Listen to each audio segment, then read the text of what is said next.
Welcome to Spirits Podcast, your boozy bi-weekly foray into myths and legends. We drink spirits and we talk about spirits. Get it? I mean, learning and drinking jokes, what more could you need?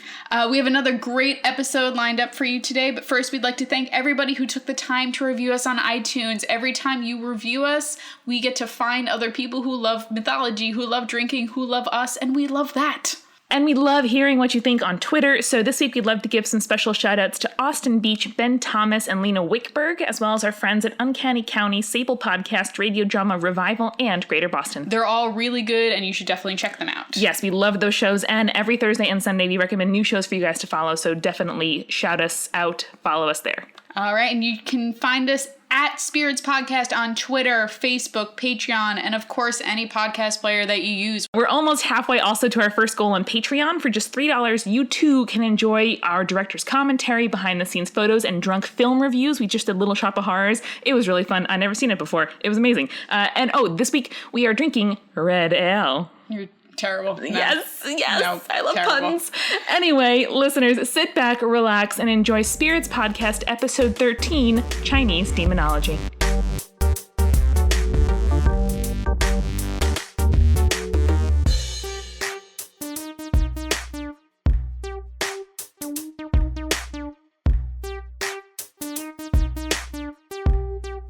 This weekend, I found out a travesty. Oh no. Not only have you never seen the classic 80s movie Gremlins, I found out our editor Eric has never seen the classic movie Gremlins. We're sitting here shaming you, Eric, from afar. You're in Cleveland not knowing that we are shaming you harshly.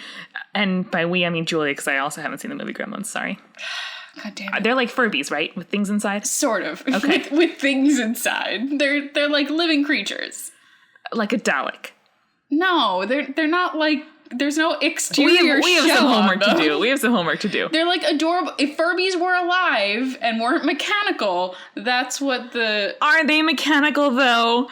Listen, Julia, there have been several instances of times... Oh, we're doing the haunted Furby thing now? All right, Yes! I see how it is. Because several times watching my baby siblings when I was young, right? I was like 7, 8, 9, 10, and they were like... Not 1, 2, 3, etc.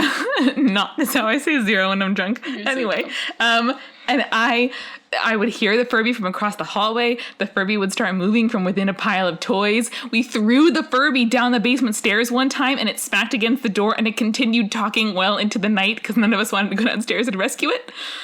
Furbies are terrible. Are you okay? I'm fine, but like, why would I sign up to watch a movie like that? Because it's great. It's a great movie. The basic concept, because you're not informed, it's okay. I'm not, no. The basic concept is this kid gets this little pet thing called Okay. a mogwai. So it is a Furby. Yes. Okay. It's cute. He gets a set of rules with it too. Wait, is it a living creature or is it Yes, mechanical? it's Okay. a living creature. All right. So like the what were those grow your own Abe Lincoln heads? Chia pet? That's the one. Except it's not made of plants and like... Forget potting. it. Continue. Okay. Continue. So he gets the mogwai from Okay. this Chinese dude. It's super racist. Whatever. Okay. It comes with a set of rules. Okay. One of the rules is don't get the mogwai wet. If you get the mogwai wet, it turns into this like evil gremlin thing. Hence Wow. the title of the movie. Wow. It's like a really intense cat. You know, if you get cats wet, they Sure. they get freaked out. That sounds right. So I hear. I'm definitely allergic to all living creatures, so I wouldn't know. So, the mogwai was not just a crazy invention by like 80s filmmakers. Oh. It is an actual Chinese demon. Did you know that? Did they appropriate Chinese tradition Yes. into a movie? Yes, they did. Great. Thanks. And we're going Hollywood. to talk a lot about not just the mogwai, which is creepy on its own, but a bunch of cool-ass demons from Chinese mythology, spirits, vampires, ghouls, shit like that. Is this a demon roundup? Demon Roundup! Yes. Ah, I want like a breakdown music right there, like... Ah. All right, so starting with the mogwai, because it is a classic. So it is actually a general term for a monster, evil spirit, devil, or demon. Good. It's good to have a catch-all phrase for all those nasty things you don't want under the bed. It usually refers in Chinese mythology to dead spirits or ghosts of like non-family members who are like getting their revenge on people who wronged them during their lives. Great. Who would you get revenge on?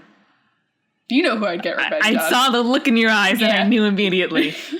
Best friends, companion from the cradles. Ghosts of wrong prom dates past. Yep. Word. Okay, good. I'm glad we have this pact. Yeah. And if I were to die tragically young and become a ghost, and you lived to your ripe old age, I would exact revenge upon your targets for you.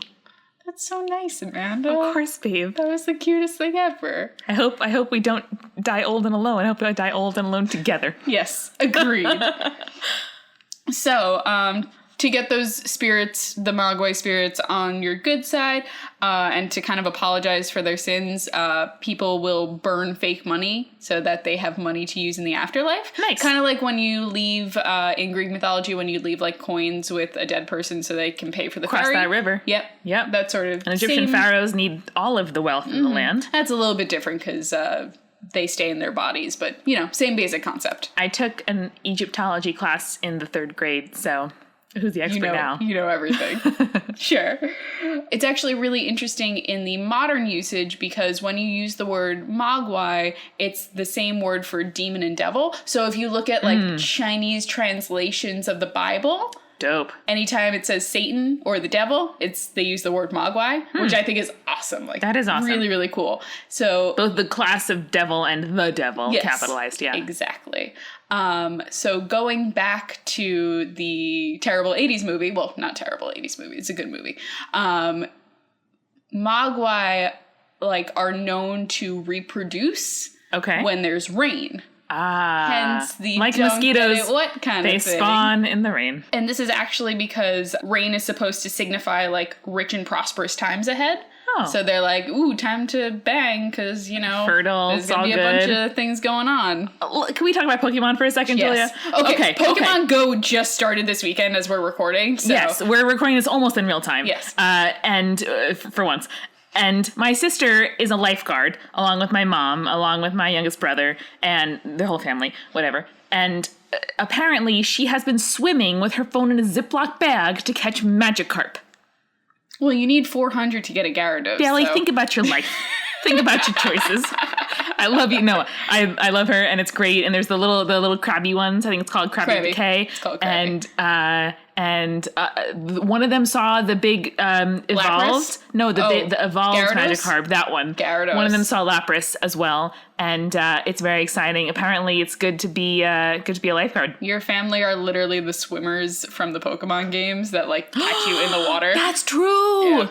And then battle you. I'll go call them afterward. Okay. Anyway, it's been very fun. Midtown Manhattan is a great place to work for Pokemon. Long Island City, where Julia works, not so much. The next demon that we are going to talk about is the Jiangshi. Cool. It is known as the hopping vampire. I am already so on board. I know, I knew you would be. Basically, it's a reanimated corpse that is so stiff, probably from rigor mortis or whatever, that its arms are constantly outstretched to keep balance. Like traditional zombie lore that we see. And it has to hop around because its legs are locked. Wow. That's super anatomically correct. Yes, I dig it. And therefore scarier, I think. When the logical leap between the things that you know and the lore that we tell, when that's the smallest, that is the scariest. Mm-hmm. So they can either look newly dead or really decayed. And they are usually shown in art to have this paper talisman across their, stuck to their forehead. Like the golem. Yes. And so it's kind of hanging there like that. And it usually has green or white skin. Why? Apparently it has something to do with mold or something and just the decaying body and stuff like that. Wow. So logical reasoning. Mm-hmm. So there are several ways that a Jiangshi is created. Yes. I'm going to list them off because there's a lot of them, but it's going to be real quick. Okay. I'll save my questions for the end. Supernatural arts that resurrect the dead. Spirit possession. A dead person is not buried after the funeral is held and then struck by lightning. Or a pregnant black cat jumps across the coffin. What? The soul doesn't want to leave the body because of improper death, either murder or suicide, and just wants to cause trouble. Classic. Or it is zombie or vampire method, where Jiangshi bites an infected person and they slowly change over time. This is like a whole grab bag. Yeah. I love that this is the class of reanimated thing. You know, that there's so many different ways you could do it. Wow. I like it. Yeah, it's pretty cool. I mean, it's very classic zombie vampire as we know it, especially when you consider the fact that a Jiangshi eats by sucking the chi out of someone. And like just sucking their life force out of them and creating I was other going to ask, Jiangshi. are they? I mean, I'm assuming they're malicious if they're in this class of demons, but they Usually, like, dead bodies that are reanimated, usually kind of malicious. Just in general mythology. That's the thing, though. Not always. We get creeped out by dead bodies. That's just a thing. Avi, But but also in some zombie media, the zombies are just doing their thing. Like they're just kind of going after food sources, and like that's a tragedy of it. Is like we're just living our parallel lives, and they can't help but come into contact and usually conflict. the food source is humans. Right. So malicious. Right. But other zombies just want to like freaking destroy everything. Like there's a difference. Like some of them is just sort of like a dumb, dead, happy, whatever. Oh, they're cute. The zombies. Just keep them away. I can't think of an example now. Maybe that's just in my head. I think it is. Okay. There is that one movie that's like a British television show that got canceled early. Yes! Yeah, I can't remember the gay name zombies. of it. The gay zombies. They were great. Being human? No, that's the other one. No, that's, yeah. Look in the show notes. We'll remember later. Spirits podcast. We'll remember later. So there's a couple of ways of warding off a Jiangshi. Yes. I'm going to list for yourself them or for your household? both. Because, like, I don't want to become one. No, I know. You know. Then you would probably want to protect your apartment too, so like... True. Yeah. So they can be warded off with mirrors because they are terrified of their own... the vampire thing. Ah. Yeah. Terrified of their own reflections. Peach trees because they help get rid of evil auras and spirits. Great. It's a great smell. Great fruit. All around 10 out of 10 fruit. And the rooster's call because it signifies the next day and these guys can't go out during the daytime. So much great zombie lore in here. It's real good. And by zombie, stuff. I mean vampire. I know what you meant. All right, moving on to the next one. It is called the Baku. Cool. Sounds like the Bake of Greek. Oh, yeah. Yeah. Yeah. The play. I had to think about that The for a play second. we I was almost like, did. What the fuck? Okay, so the Baku. It's actually Chinese and Japanese, but its roots are in Chinese. Mm-hmm. It is a spirit that devours dreams and nightmares. That sounds great. The Nightmare Eater. Yep. Yeah, I feel like I've heard this one a little bit before in some other kind of media. Going back to Pokemon Go, Drowsy is inspired by this spirit. Yes, he is. Mm-hmm. Beautiful. So it has a really weird appearance. Mm-hmm. It's basically an elephant trunk, rhino eyes, oxtail, and tiger paws. And wow, so it really is drowsy. Right. So basically it's supposed to be like the gods had all these leftover pieces and they just kind of threw together. Sounds like a great and very useful vacuum cleaner. Absolutely. I definitely would love a cute little drowsy in here to sit on my mantle and, make sure the bad dreams don't get me. So, about that. So the Baku are usually benevolent, like they're pretty cool. You can chill out with them, but it's got a dark side. Oh no. So children are supposed to be able to call the Baku to devour their nightmares.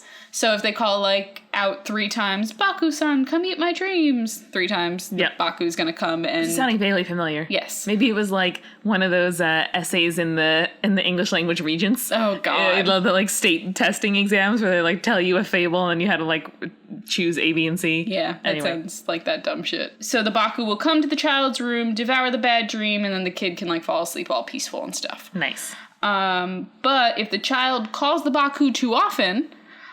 he will remain hungry, he won't be satisfied with just that nightmare, and then he eats all your hopes and dreams. God damn it. So you can't... Nothing is free in this world. No. That's the lesson. The Baku now, the term, is actually used for the modern tapir, the really cute little animal that looks like a zebra and a little elephant and stuff. The little baby, the four-legged thing. Like they kind of look like giraffes, but with like zebra butts. I think just behind the red panda in terms of cuteness in small Agreed. mammals. They're like kind of big though. They're like donkey size. They are, yes. But I get you. Are they that big? Yeah. I thought they were like dogs, like golden retriever size. No, donkey size, I think. We'll look it up later.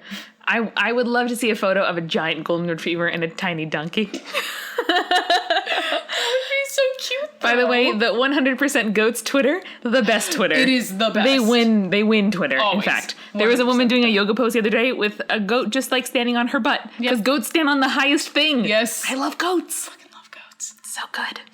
Headcanon, Baku in goat shape. But anyway, it makes total sense that you have a little bit of boy who cried wolf kind of thing going on where, you can't just get off easy all the time because, you don't want to experience hardship. Like you have to, Suck really it up. think about, right, like when you want to call in the reinforcements. Suck it up, small Chinese boy. Have those nightmares. But no, the children. Can adults call them or just kids? I guess they can, but I think it's more of like a children so you don't like bother your parents. Right. Yeah. Yeah. You're like, okay, the Baku ate my dreams, so now I can go back to sleep. I don't have to wake up mom and dad. Ideally. Yeah. The next one is called the Boshy. Cool.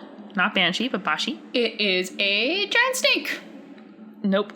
And it's just like, nope, I don't want to hear anymore. That's all I have to say. All right, but you're going to hear more anyway. Things I do for the show. So it's used now to describe like giant pythons and boa constrictors. Oh. Kind of like how we use the word hydra to represent like a creature with multiple heads. Yes, yeah. And it comes from the Greek. Yeah. Okay. So That one I know. Boshy is a great monster snake. So every 3 years it swallows a elephant whole. Okay. And then it takes like 3 years for it to digest that, and then it gets hungry again. That's and quite then, anatomically sensible.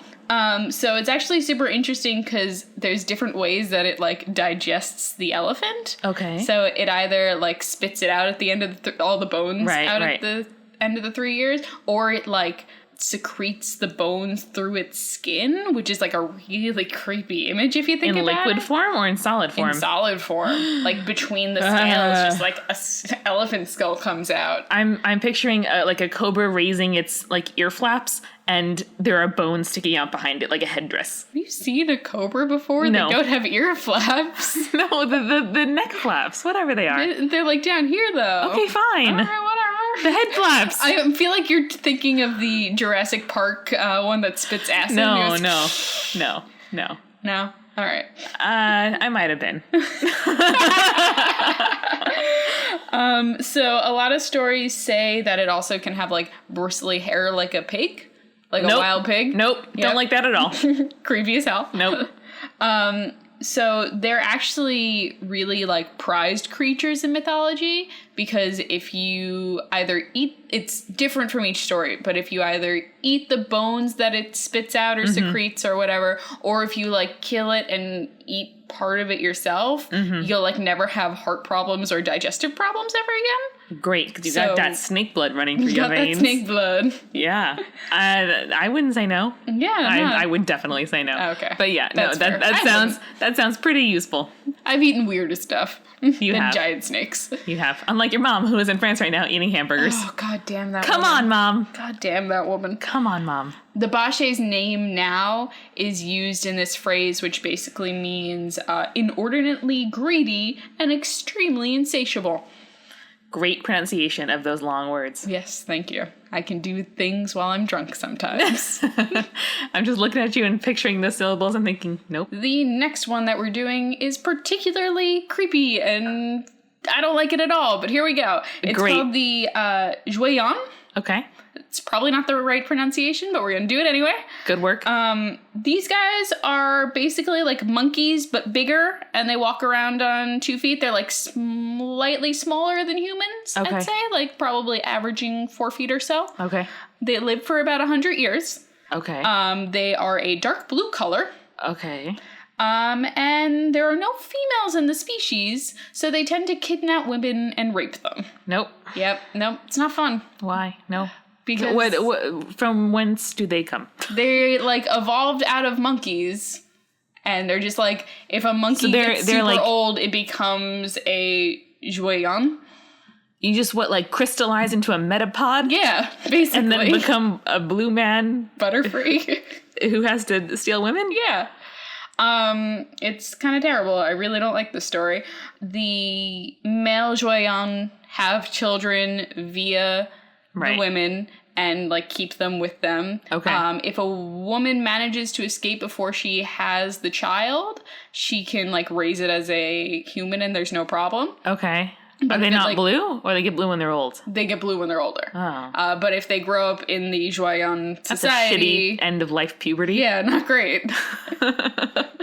They stay with the Joyon, they turn into male Joyon in that. Interesting metaphor for testosterone fueled, badness. Yeah. I have to noodle on that when I'm It's also later. Super weird. So if the woman is stuck with the culture for more than 20 years, she gets Stockholm Syndrome, and then she's never leaves. Sure. And if she goes back, she's just they just lose their will to return to humankind after 20 years. They're just this is fine. Stockholm Syndrome, that's a real syndrome. Yes, it is.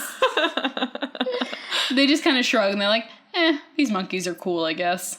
I mean, I get it. There's a human desire to make the best of your circumstances, I guess. Unfortunately. She says, shrugging in her blue dress in her blue apartment. I'm not going to sleep very easy tonight. Thanks, Julia. No problem. The next one that we're doing, the Nyan. Nyan cat? Not spelled the same way. And that's Japanese, I think. Yes, probably. Sorry. This is actually if you've ever seen a Chinese New Year celebration, the dancing dragon tiger thing. So that's what this is. Ooh, nice. I love that one. Once each spring, it comes out of hiding from its home, either deep in the ocean or in the caves in the mountains. Great. Gyarados. And it attacks people, usually children. Oh no. Yeah. That's not where I expected that to go. Not great. Then why don't we bring it to our parades? Well, so those are reenactments. We're going to talk about it. Okay. I love how you always have the answers to my questions. I do. You too. So basically, going back, this thing looks like kind of a combination between a lion and an ox, and usually has a weird unicorn horn. I don't know about that. The body's really long. Yes. Yeah. Because it's supposed to be giant. Okay. Giant. But I thought it was a snake with a dragon head type thing. Because in parades, anyway, there's many people playing the body. Right. Because it's so long. Okay. It's supposed to be a giant. It's whatever. Okay. It's a giant lion. It's fine. So it's a puppet. As scary as it is, it actually has some really obvious weaknesses that are easy to exploit. Great. It is sensitive to loud noises and fears the color red. There you go. Super easy. Fireworks and beautiful red parades. That's why we wear the red robes and set off the fireworks and firecrackers. It's because the Nyan will not visit a village that has that and won't do it ever again. Not so today, Nyan. Not ever. So it's actually Chinese culture still believes that the Nyan exists, but it will never make an appearance in a town that celebrates the New Year. That's awesome. So celebrating the New Year is important because it's keeping your village safe. Beautiful. Isn't that cool? It's like the anti-lottery. and listeners, if you have not short story, if you have not read the Shirley Jackson short story, The Lottery, do it and then you won't sleep tonight. Speaking of real lotteries, though, there was this slogan in New York State lottery history. Advertising, you gotta be in it to win it. Yep. Which I continue to say at least once a week. Because it's true. It's true.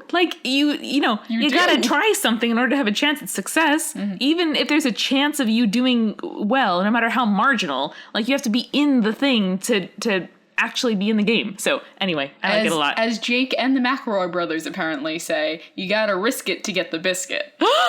That's so much better. That's so much better. I know. That's so much better. Yep. The last one that we're gonna talk about is called the Shen. Shen. Cool. It actually means mollusk, but... That's not what I expected you to say at all. But it's, in Chinese mythology, it's usually representing a shape-shifting dragon or a, like, giant clam monster. Those things seem different. So, like, either way, it's some sort of sea monster that's associated with dragons from the sea? Yeah. Are they? Yeah. There be dragons? Yeah.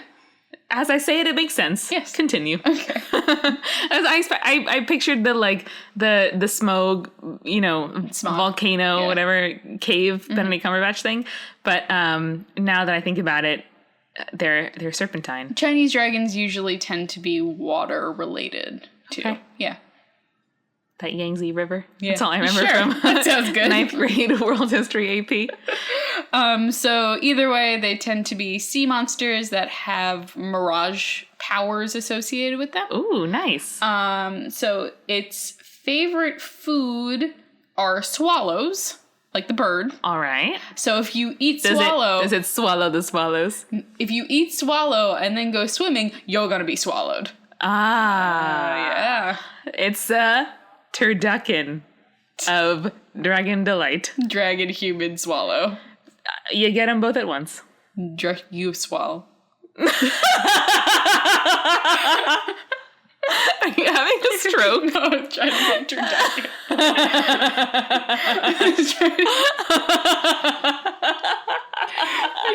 I can't. I'm dead. You've killed me. Oh no, okay. We have a podcast to do. Epic.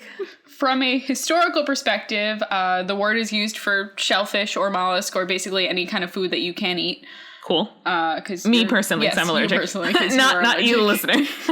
Human beings can eat shellfish, just not me. There was actually later on they started being associated with funerals. Mm-hmm.